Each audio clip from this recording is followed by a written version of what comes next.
अस्सलाम वालेकुम। उम्मीद है दोस्त सब खैरियत से होंगे। मौजू नया नहीं है, मौजू पाकिस्तान में बहुत पुराना है, लेकिन हालिया दिनों में अब चंद दिन हुए हैं इस अफसोसनाक वाक़े को स्वात की बात कर रहा हूँ जो हुआ।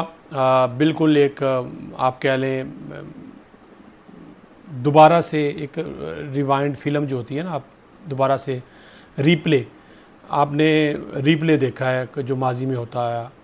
बहुत से वाक़यात पाकिस्तान में इस हवाले से हुए कि तौहीन मज़हब, तौहीन रसालत, उसके नाम पे जिस अंदाज़ में लोगों को मारा गया, और बाद में जब इंक्वायरी हुई, जब उसका पता चला तो कोई वाज़ेह सबूत नहीं आ सके कि किसी ने कुरान जलाया था या नबी करीम सल्लल्लाहु अलैहि वसल्लम की शान में गुस्ताखी की थी। इस बार भी यही हुआ। स्वात में जो हुआ, आप मुख्तलिफ़ टीवी चैनल्स पे, यूट्यूब पे, जो सोशल मीडिया पे बहुत जगह सुन चुके हैं। अफसोसनाक कि हम किस तरफ चल पड़े। एक और मैं वाक़या शेयर करूँ आपसे, फिर मैं एंड पे सारा कंक्लूड करने की कोशिश करूँगा, जितनी मेरी समझ है उस हवाले से बात करने की कोशिश करूँगा। शकरगढ़ में एक वाक़या होता है, नौजवान खेल रहे हैं और उसके बाद हम देखते हैं कि वहाँ लड़ाई हो जाती है, आपस में लड़ाई होती है। किस बात पे? कि आउट गलत दिया। पहले वहाँ डंडे, बैट, विकटें, उसका इस्तेमाल होता है, और जिस अंदाज़ में होता है वो वीडियो आपकी नज़रों से भी गुजरी होगी, मैं कोशिश करूँगा अपने व्लॉग में भी मैं शेयर करूँ। फिर उसके बाद जब एक पार्टी जो ज़ख्मी होती है उसको हॉस्पिटल लेके जाते हैं, तो वहाँ हॉस्पिटल के एमरजेंसी के कॉरिडोर में जो वहाँ पे होता है कि दूसरी पार्टी वहाँ पहुँच जाती है, वहाँ पे जो एक खौफनाक किस्म की लड़ाई, शायद जो दुश्मन होते हैं, जो जिनकी दुश्मनदारियाँ और लंबी दुश्मनियाँ हों, वो भी इस तरीके से लड़ते होंगे जिस तरह से दो टीमों के प्लेयर्स और उनके लवाहिकीन जो हैं रिश्तेदार आपस में लड़े। और वीडियो के एंड पे आप देखें, एक लड़का जो है वो विकेट मारता है उस लड़के के सर पे, और इस बेईमाना अंदाज में मारता है कि मेरा नहीं ख्याल वो लड़का बचा होगा। अगर बच भी गया होगा, अल्लाह करे वो बच जाए, अल्लाह ताला उसको ज़िंदगी दे, नॉर्मल ज़िंदगी नहीं गुजार सकेगा।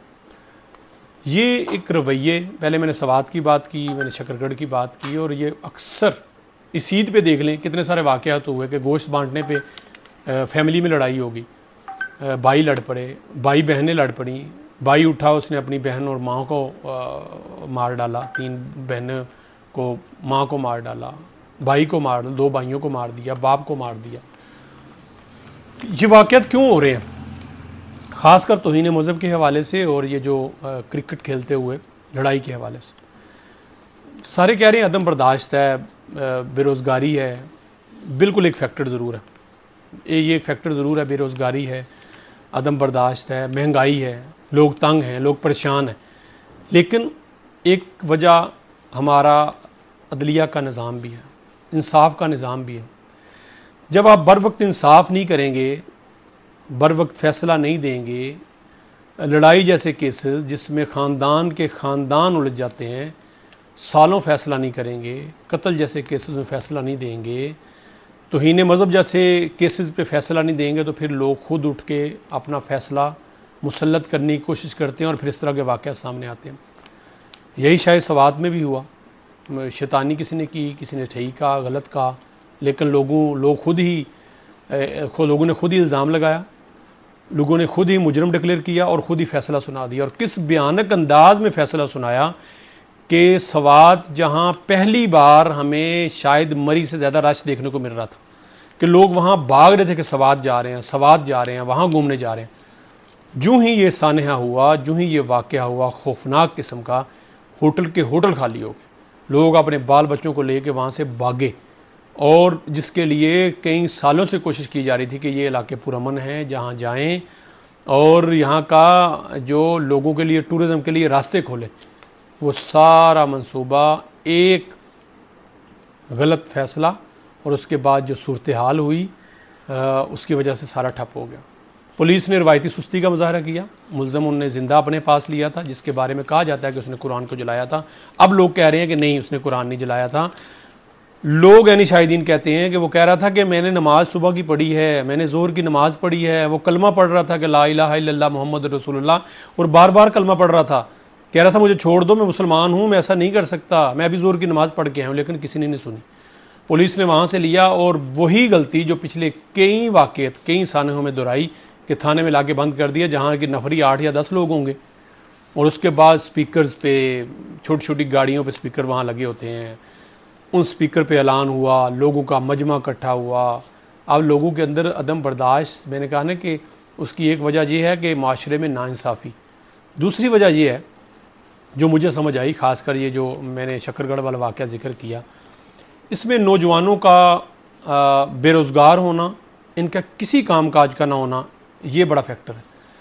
पाकिस्तान में इस वक्त दुनिया भर में देखा जाए अगर एवरेज के हिसाब से, तो पाकिस्तान की जो 27 या 25 करोड़ सॉरी आबादी है, उसमें अगर 70% की बात की जा रही है, 67, तो आप अंदाज़ा लगा लें कि 20 करोड़ नौजवान हैं जिनकी उम्रें 35 साल से नीचे और 14 साल से ऊपर हैं। ये नौजवान आपको सड़कों पे, गलियों में, मोहल्लों में, गाँव में फारग नज़र आएंगे, कोई काम करते हुए नज़र नहीं आएंगे। आप गांव में जाएं, मोटरसाइकिल पे 4-4 दोस्त निकले होंगे, सुबह निकलेंगे, शाम में आएंगे, शाम में घर पे उनका खाना फिर तैयार होगा, अम्मा खाना तैयार दे करके दे देगी, सुबह फिर तैयार होंगे, फिर चले जाएंगे, कोई काम नहीं करते, सारा दिन बाहर जाएंगे। ज़ाहिर सी बात है, जो बंदा फारिग होगा, जिसके पास अपॉर्चुनिटी नहीं होगी, वो क्या करेगा, वो हमेशा शैतानी करेगा, उसके गलत काम, उसके जहन में हमेशा गलत प्रोडक्ट होगा, और जब वहाँ मजमा देखेगा, हजूम देखेगा, वो चाहते ना चाहते उसका हिस्सा बनेगा। और यही मोब में होता है, जब आपका रश होता है, मजमा होता है, लड़ाई होती है, वो नौजवान जो कुछ नहीं करता वो फिर इन लड़ाइयों में इन्वॉल्व होता है। और बहुत से केसेस अभी भी देख लें, ये आपका 9 में अभी गुजरा है, बहुत से नौजवान ऐसे उसमें इन्वॉल्व हुए, फिर बाद में उसकी तस्वीर सामने हुई, शेयर हुई और पकड़े गए, और आज जेलों में, आज वो जेलों में, और माँ बाप पीछे रुल रहे हैं, माँ बाप रो रहे हैं, खुद जेलों में हैं, उनकी जवानियाँ ख़राब हो रही हैं, और अब रो रहे हैं कि हमसे गलती होगी, हमें उस मोब का नहीं हिस्सा बनना चाहिए था। इसी तरह ये जो वाक़यात होते हैं, ये जो साने होते हैं, इसमें भी ऐसा ही होता है कि नौजवान चूँकि करने को कुछ नहीं है, काम नहीं है, फजूल घूम रहे हैं, चौकों में बैठे हैं, थड़ों में बैठे हैं, एक उनके पास मोबाइल अच्छा है, दूसरा मोटरसाइकिल है, और उस पर जिस अंदाज में वो घूम रहे हैं, उसका मोबाइल का जिस अंदाज में गलत इस्तेमाल कर रहे हैं, ये हमारी आने वाली नस्लों के लिए इंतहाई नुकसानदेह। और आपके सामने वाक़यात हो रहे हैं। हम यूरोप की मिसालें देते हैं, यूरोप में नौजवान को क्या करते हैं, एंगेज कर देते हैं। वो जो ही बड़ा होता है अपनी एजुकेशन के साथ साथ उसको बताया जाता है कि आप ये काम करें, ये प्रोफेशन है, उसको मकान की तरफ, उसको काम की तरफ लगा दिया जाता है, इंटरटेनमेंट के ज़राए फराहम। इसमें भी मैं कहता हूँ नौजवानों को भी कसूर नहीं है, किसी हद तक ज़रूर है, लेकिन इसमें भी हुकूमत का है कि आप इन नौजवानों को एंगेज नहीं करेंगे, इनको हेल्थी एक्टिविटी नहीं देंगे, ये क्या करेंगे। इन दी एंड इस तरह के वाक़यात होंगे, इस तरह के पुरतशद्दुद वाक़यात अब हर दूसरी जगह नज़र आ रहे हैं। मुसाफिर जो हैं वो गाड़ी वाले से लड़ रहे हैं और 4-5 लड़के उसको पीट रहे हैं, रिक्शे वाले को मार रहे हैं, सब्ज़ी लेते हुए लड़ रहे हैं, दुकान पे दुकानदार गाहक जो है बहस करता हुआ लड़ रहा है, वहाँ लड़ाई हुई, दुकानदारों ने गाहक को मारा, और या फिर वो जो 4-5 लोग गए वहाँ गए। मरी में हज़ारों वाक़यात ऐसे होते हैं, हज़ारों। कुछ रिपोर्ट हो जाते हैं, कुछ शर्म के मारे नहीं रिपोर्ट करते कि पार्किंग पे लड़ाई हो रही है, चलने पे लड़ाई हो रही है। नौजवानों के अंदर से कम्प्लेक्स ही नहीं ख़त्म हो रहा। माएँ बहनें साथ हैं, उनके साथ बदतमीज़ी कर रहे हैं, अपनी माएँ बहनें भी साथ हैं, दूसरों की माँ बहनों के साथ ज़्यादती कर रहे हैं। ये वो एक रवैया बन चुका है जिसकी वजह से इस तरह के वाक़यात हो रहे हैं। 2 चीज़ें बड़ी ज़रूरी हैं इस वक्त हुकूमतें वक्त के लिए और आने वाली हुकूमतों के लिए और उन पॉलिसी साज़ों के लिए जिन्होंने इस मुल्क को तरक्की की बातें की जा रही। एक तो नौजवानों को एंगेज करें, उनको स्किल्ड नौजवान बनाएं, स्किल्ड नौजवान, और उसका उनको बताएं कि आप ये करेंगे तो आपको इसका पे बैक मिलेगा। दूसरा, अदल का निज़ाम बेहतर करना होगा। ये जो केसेस, सियासी पॉलिटिकल पार्टीज़ के केसेस रोज़ाना की बुनियाद पे पूरा दिन लाइव कवरेज करके सुने जा रहे हैं, खुदारा इसी तरह जो छोटे केसेस हैं उनको भी इसी तरह सुना जाए, उनके लिए भी फ़ौरन फैसले किए जाएं कि आपने ये केस जो है आपने ये इम्प्लीमेंट हुआ है, इसकी FIR रजिस्टर्ड हुई है, इसका केस का फ़ैसला अपने मुतलका सेशन जज को, सिविल जज को, एडिशनल सेशन जज को से कहा जाए कि विदिन 30 डेज़ का फ़ैसला सुनाएं। जो हक पे है उसको हक का फ़ैसला दें, जिसने गलत किया उसको सज़ा दें। जज़ा सज़ा का अमल नहीं होगा, बर वक्त नहीं होगा, इस तरह के वाक़यात खुदा न खास्ता और भी बहुत सारे देखने पड़ेंगे। आज मेरे साथ मेरे कैमरा मैन एहतिशाम है। मुझे और एहतिशाम को दीजिए इजाज़त। अल्लाह हाफ़िज़।